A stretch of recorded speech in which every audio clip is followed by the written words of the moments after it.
Shalom Bapak Ibu, kita kembali ke seri Teologi Perjanjian Lama, dan untuk sesi ini kita akan membahas dua kitab Imamat dan teologi kitab Bilangan.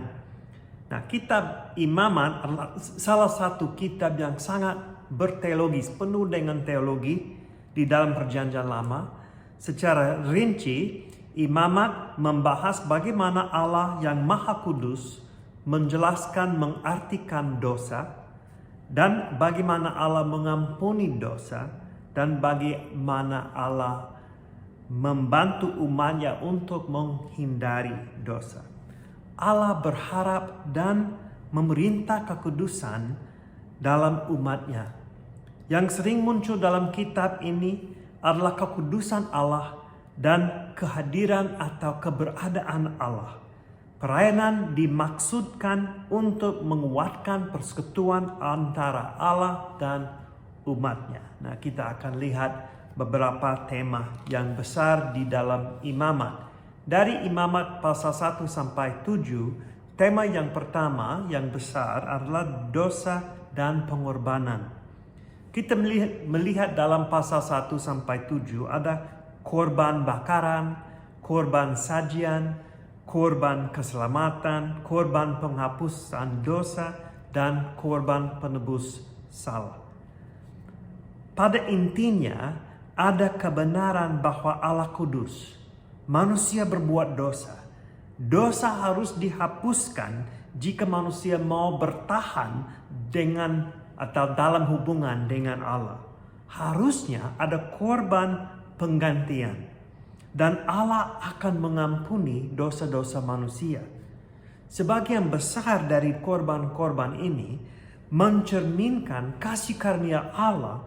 Dia memberikan suatu sistem kepada umatnya supaya mereka bisa bertahan dalam hubungan dengan Dia. Mereka bisa berdiri terus tahun itu dalam hubungan yang baik oleh karena ada sistem pengorbanan. Untuk menyelesaikan masalah dosa harus ada pembayaran. Ini kenapa harus ada pengorbanan sebagai pengganti manusia. Pengorbanan ini perlu iman. Umat Allah yang membawa korban-korban ini sesuai dengan kondisi, situasi, dan macam dosanya harus percaya bahwa Tuhan akan menerima korban itu berkaitan dengan kasih-Nya dan kasih karunia Tuhan. Yesaya pasal 53 menjelaskan bahwa hamba Tuhan yang akan datang akan menjadi pengorbanan yang terakhir dan akan menggenapi keperluan pengorbanan. Yesaya pasal 53 ayat 5 mengatakan, tetapi Dia tertikam oleh karena pemberontakan kita. Dia diremukkan oleh karena kejahatan kita. Ganjaran yang mendatangkan keselamatan bagi kita ditimpakan kepadanya, dan oleh bilur-bilurnya kita menjadi sembuh. Yesus membawa perjanjian baru dalam pengorbanannya sendiri. Ibrani pasal 9 ayat 15 mengatakan, karena itu Ia atau Yesus adalah pengantara dari suatu perjanjian yang baru, supaya mereka yang telah terpanggil dapat menerima bagian kekal yang dijanjikan. Sebab Ia telah mati untuk menebus pelanggaran-pelanggaran yang telah dilakukan selama perjanjian yang pertama. Tema yang kedua itu kekudusan. Itu berkaitan dengan pengorbanan. Kita harus tetap kudus di depan Tuhan. Kita kudus oleh karena ada sistem pengorbanan. Nah, kekudusan ini bisa dilihat dalam kesucian, keimaman, dan umat Allah. Ini di dalam Imamat pasal 8 sampai 15 dan pasal 17 sampai 27. Oleh karena Allah kudus, Dia berharap bahwa umatnya kudus. Mulai dengan imam-imam, jadi Harun dan anak-anaknya ditabiskan dalam Imamat pasal 8. Imam-imam menjadi pengajar tentang firman Allah kepada umatnya dan menjadi jembatan antara Allah dan umatnya. Itu kenapa pelayanan ini sangat penting dan sangat serius.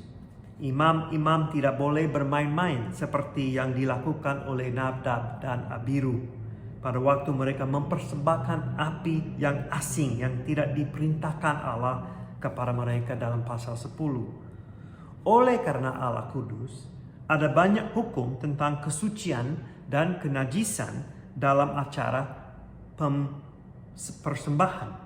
Peraturan-peraturan di dalam Imamat pasal 11 sampai 15 memisahkan bangsa Israel dari bangsa-bangsa lain sebagai sebuah bangsa yang mendekati mereka kepada Allah. Allah menyertai mereka. Jadi mereka harus hidup dan menyembah beda dari bangsa-bangsa lain yang menyembah berhala-berhala. Allah juga mewajibkan kekudusan dalam hubungan seksual, hubungan keluarga, hubungan sosial, dan perayaan dan festival, dan dalam hari Sabat, tahun Sabat setiap 7 tahun, dan tahun Yobel setiap 50 tahun. Berkaitan ini adalah prinsip penebusan tanah dan penebusan orang atau budak di Israel. Umat Allah kudus berarti dipisahkan atau berbeda dari bangsa lain dan harus hidup secara kudus karena Allah kudus. Ayat kunci dalam kitab Imamat mungkin bisa ditemukan di dalam Imamat pasal 19 ayat 2. Berbicaralah kepada segenap jemaat Israel dan katakan kepada mereka, kuduskan kamu, kuduslah kamu, sebab aku, Tuhan Allahmu, kudus. Pentingnya bisa dilihat dalam pasal 26. Ada berkat untuk ketaatan, ada hukuman untuk pemberontakan. Umat Allah harus kudus karena Allah kudus. Itu sangat penting. Prinsip ini tetap diterapkan oleh orang percaya masa kini. 1 Petrus pasal 1 ayat 13 sampai 16 mengatakan, sebab itu siapkanlah akal budimu, waspadalah dan letakkanlah pengharapanmu seluruhnya atas kasih karunia yang dianugerahkan kepadamu pada waktu penyataan Yesus Kristus. Hiduplah sebagai anak-anak yang taat dan jangan turuti hawa nafsu yang menguasai kamu pada waktu kebodohanmu. Tetapi hendaklah kamu menjadi kudus di dalam seluruh hidupmu sama seperti Dia yang kudus, yang telah memanggil kami. Sebab ada tertulis, kuduslah kamu sebab aku kudus. Dan Efesus pasal 1 ayat 4, sebab di dalam Dia Allah telah memilih kita sebelum dunia dijadikan supaya kita kudus dan tak bercacat di hadapannya. Tema yang besar di kitab Imamat, Allah kudus. Jadi orang percaya umatnya harus hidup kudus. Nah, kita bisa hidup kudus sekarang oleh karena ada Roh Kudus yang diam di dalam kita dan pengorbanan yang terakhir, darah Yesus menutupi dosa kita supaya tidak usah pengorbanan setiap tahun. Nah, jadi ini berkaitan dengan Imamat pasal 16, tema yang ketiga, pengampunan. Suatu tindakan dan perayaan besar dan penting dalam kalender Israel adalah Hari Raya Pendamaian. Ini intinya teologi kitab Imamat. Di sini kekudusan dan kemurahan Allah, pilihan Israel, dan keperluan pengampunan dan kesucian dan pendamaian digabungkan dalam hari perayaan itu. Korban-korban yang dipersembahkan di sini bersifat penggantian. Setiap binatang diterima sebagai pengganti umat Israel. Korban-korban harus dipersembahkan dengan hati yang murni dan motivasi yang baik. Motivasi dan hati yang tidak baik ditolak oleh Tuhan. Dia mau kita mendekati Dia dengan rendah hati dan kepercayaan. Sekarang hari raya pendamaian sudah digenapi oleh Yesus Kristus. Puji Tuhan.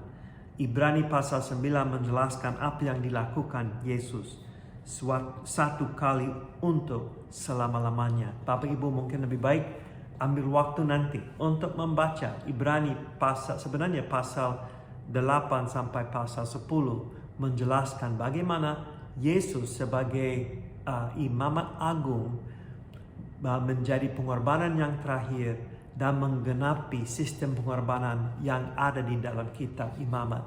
Itu sudah digenapi oleh Yesus Kristus bagi kita. Ini sesuatu yang luar biasa. Nah, ini kitab imamat. Kalau kita langsung membahas tentang kitab bilangan, seperti ada dilanjutkan dari pembahasan dalam kitab imamat. Jadi tema yang pertama yang besar dalam kitab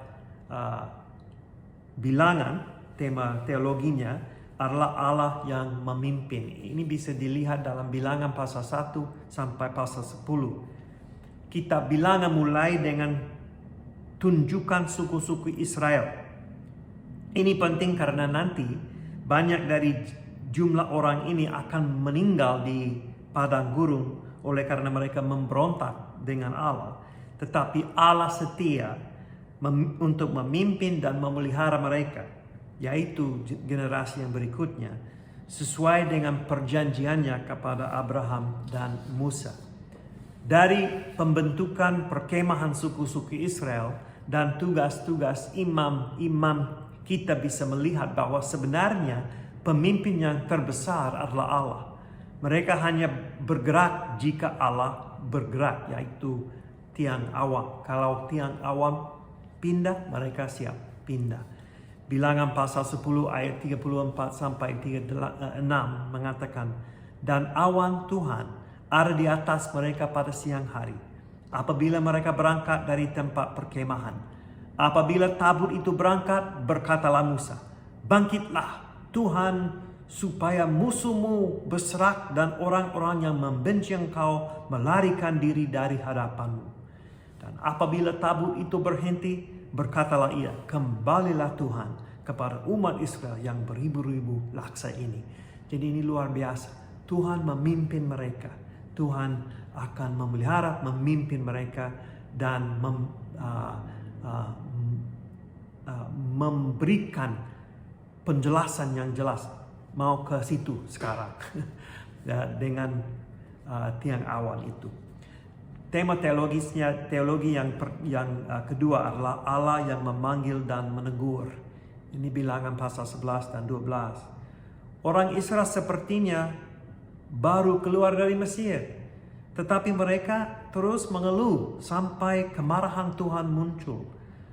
Walaupun begitu, Tuhan memanggil dan memberikan kepada mereka pemimpin-pemimpin untuk membantu Musa. Tuhan mengirim daging juga walaupun mereka mengeluh. Dan Tuhan harus mengingatkan mereka bahwa Musa dipanggil menjadi pemimpin utama.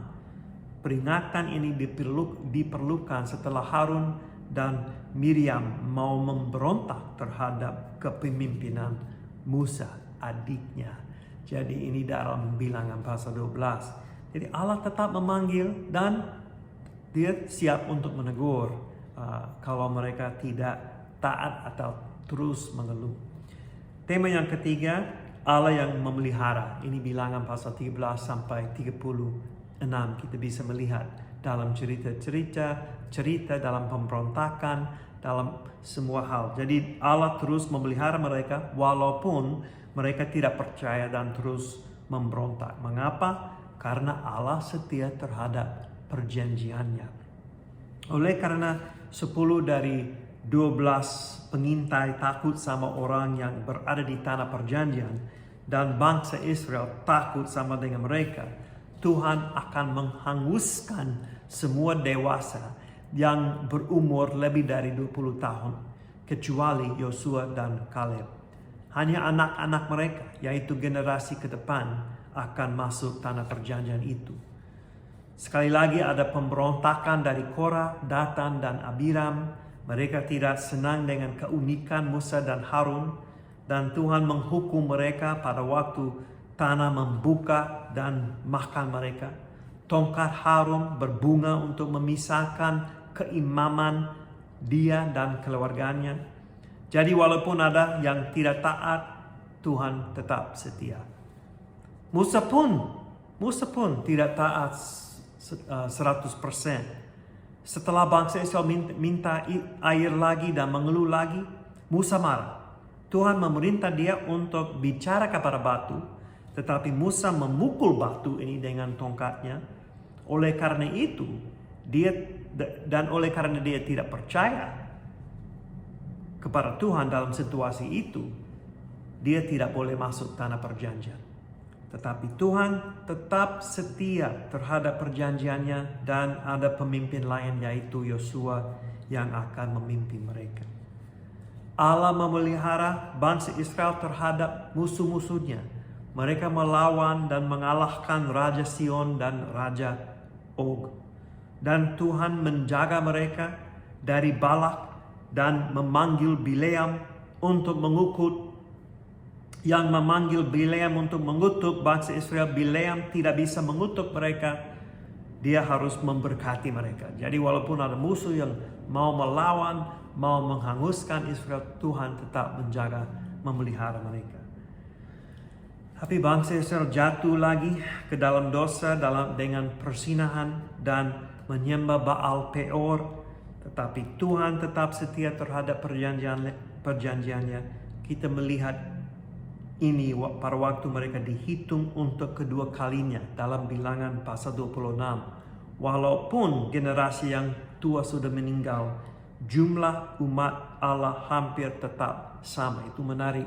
Bilangan pasal 1 jumlahnya 603.500 dan Bilangan pasal 26 730.000. Jadi ini luar biasa. Tuhan tetap memelihara, menjaga mereka sampai jumlahnya hampir tidak berbeda, walaupun generasi yang lebih tua sudah meninggal. Generasi masih muda, generasi yang baru, mereka tetap sama dan akan dipimpin. Nah, yang terakhir, Allah mempersiapkan tanah untuk Bani Ruben dan Bani Gad, dan mempersiapkan kota-kota bagi orang Lewi. Jadi Allah memelihara mereka terus dalam perjalanan umatnya di dalam padang gunung itu.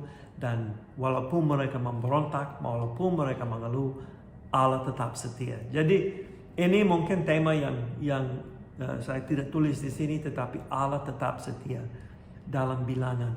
Dia tetap setia terhadap perjanjiannya. Perjanjian kepada Abraham untuk memberkati Abraham dan bangsanya, dan memberikan kepada dia bangsa yang besar. Dia setia terhadap perjanjian dengan Musa supaya umat itu bisa menjadi imamat, umat itu menjadi bangsa yang kudus. Dan walaupun mereka terus gagal, Tuhan tidak. Tuhan selalu setia. Ibrani pasal 5 sampai 9 kita bisa lihat, kita bisa membandingkan keimaman Yesus dengan keimaman Israel. Yesus tidak pernah gagal, dan Yesus kasih pengorbanan untuk bukan karena dia berbuat dosa, sama seperti Harun dan anak-anaknya, keturunannya, mereka harus mengorbankan korban untuk dosa sendiri. Yesus tidak usah, karena dia tidak pernah berbuat dosa. Tetapi pengorbanan Yesus yang terakhir, yang terbesar, dan untuk selama-lamanya. Dan penerapan yang kedua, kekudusan bukan sesuatu yang private saja atau pribadi, tetapi kekudusan berdampak pada hubungan keluarga, hubungan masyarakat, dan hubungan bisnis dan sosial. Dan yang ketiga, kepercayaan harus ikut hal-hal religius. Kita tidak boleh membuat hal-hal yang rutin atau ritual agamawi tanpa kepercayaan yang murni. Yesus menjelaskan ini dalam Matius pasal 6 dan Matius pasal 23. Tidak boleh menjadi orang percaya di kulit saja. Kita harus percaya di dalam. Jadi kepercayaan, motivasi yang baik, hati yang baik, harus dalam imamat dan bilangan harus ikut pengorbanan itu. Sama seperti sekarang. Hal-hal religius atau hal-hal agamawi harus diikuti dengan hati yang baik, yang terfokus kepada Tuhan Yesus sebagai Tuhan kita, Juru Selamat kita. Dan yang terakhir, oleh karena kita mempunyai pemimpin yang luar biasa yaitu Tuhan Yesus, mari kita cepat menaatinya dan tidak memberontak atau tidak percaya kepada orang lain. Kita harus percaya kepada Dia saja. Dia Tuhan yang maha baik dan maha tahu. Dia layak dipercayakan, Dia layak disembah karena Dia Tuhan Esa dan Tuhan yang luar biasa. Ya, jadi itu teologi sedikit secara singkat dan ringkasan dari teologi Perjanjian Lama yang bisa ditemukan di dalam kitab Imamat dan kitab Bilangan. Tuhan memberkati.